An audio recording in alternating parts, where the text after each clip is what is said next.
இப்போ நீங்கள் பார்க்குறது பார்ட் 2 வீடியோ. பார்ட் 1ஓட கண்டினியூஷன். கியாமா பற்றி சொல்லணும்னா, it is located in the coastal town on the south coast of NSW. இது வந்து 120 கிலோமீட்டர் சவுத் ஆஃப் சிட்னியில் லொக்கேட் ஆகிருக்கு.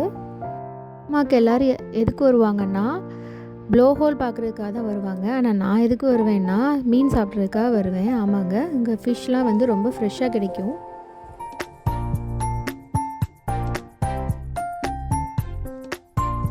இப்போ நம்ம பார்த்துட்டு இருக்கிறது வந்து ப்ளோ ஹோல்.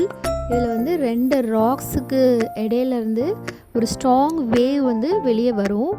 அது வந்து எவ்வளோ ஹைட்டில் வருது அப்படின்னு பார்த்தீங்கன்னா 20 to 30 மீட்டர்ஸ் ஹையில் வந்து அந்த வாட்டர் வந்து ஸ்ப்ரே ஆகும். அது பார்க்குறதுக்காகவே நிறைய விசிட்டர்ஸ் வந்து இங்கே வருவாங்க. அப்புறம் நாங்கள் அங்கேருந்து கிளம்பிட்டு ஹெலன்ஸ்பர்க் பெருமாள் கோயிலுக்கு போயிட்டோம். இது ஸ்ரீ வெங்கடேஸ்வரா டெம்பிள். இதை வந்து 1978 ஃபார்ம் பண்ணியிருக்காங்க. 1985 வந்து மகா கும்பாபிஷேகம் நடந்திருக்கு. அப்புறம் அங்கேருந்து கிளம்பிட்டு அப்படியே சீக்லிஃப் பிரிட்ஜுக்கு மேலே போயிட்டுருந்தோம். அந்த வியூ வந்து பார்க்குறதுக்கு ரொம்ப அழகாக இருந்தது.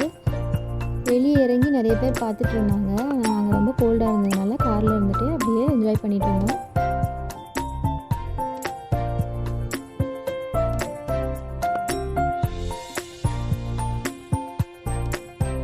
கியாமா போயிட்டு இங்கே வராமல் யாருமே இருக்க மாட்டாங்க. பீப்புள் ஆஃபன் இங்கே விசிட் பண்ணி இந்த ஓஷனோட அழகான லுக்கை பார்த்துட்டு ஃபோட்டோஸ் எடுத்துகிட்டு பிரிட்ஜில் வாக் பண்ணுவாங்க.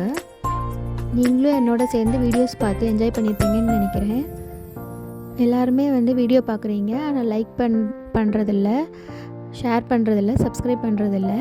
பண்ணிங்கன்னா எனக்கு மோட்டிவேட்டடாக இருக்கும், நிறைய வீடியோஸ் போடணுன்னு தோணும். So please like, subscribe. Take care.